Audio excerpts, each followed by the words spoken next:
ఎట్టకేలకు బీజేపీకి చెందినటువంటి సభ్యులనే మేయర్గా ఎన్నుకోవడం జరిగింది. 44 సంవత్సరాల తర్వాత బృహన్ ముంబై కార్పొరేషన్కి బీజేపీ తరపున మేయర్ అవ్వడము ఇదే తొలిసారి.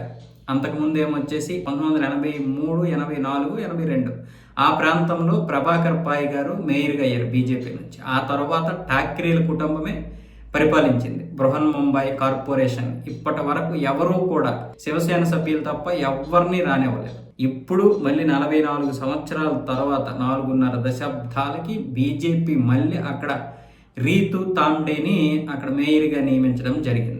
ఈ షిండే శివసేన బీజేపీ రెండూ కలిసి 118 మేయర్లు గెలుచుకున్నా కూడా షిండే శివసేన మాకే మేయర్ ఇవ్వాలని పట్టుబట్టింది. ఎన్నో ప్రయత్నాలు చేసింది, హోటల్ రాజకీయాలు నడిపింది, కానీ చివరికి బీజేపీ అయితే పట్టు సాధించడం జరిగింది. ఈ బృహన్ ముంబై కార్పొరేషన్ దేశంలోనే అతిపెద్ద కార్పొరేషన్, అతి ధనవంతమైనటువంటి అంటే అతి ఎక్కువ రాబడి వచ్చినటువంటి కార్పొరేషన్ అనమాట. ఈ కార్పొరేషన్లో మేయర్గా కూర్చోవడం అంటే మహారాష్ట్రకి సీఎంతో సమానమైనటువంటి పదవి.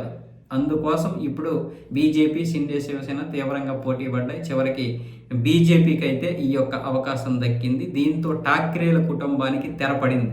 4.5 దశాబ్దాలుగా పరిపాలించినటువంటి ఠాక్రేల కుటుంబానికి తెరపడడానికి ప్రధాన కారణం ఏంటంటే ఇక్కడ బీజేపీ గెలవడము లేకపోతే శివసేన ఓడడం కాదు. అది కేవలం ఉద్ధవ్ ఠాక్రే తీసుకున్నటువంటి నిర్ణయాలు, తప్పుడు నిర్ణయాలు, తప్పుడు పద్ధతులు, తప్పుడు పార్టీలతో పొత్తు, సిద్ధాంతాలకి వ్యతిరేకంగా బాల్ ఠాక్రే గారి సిద్ధాంతాలకి వ్యతిరేకంగా ఉద్ధవ్ ఠాక్రే వెళ్ళడం వల్ల అక్కడ ప్రజలు ఇలాంటి తీర్పు ఇవ్వడం జరిగింది.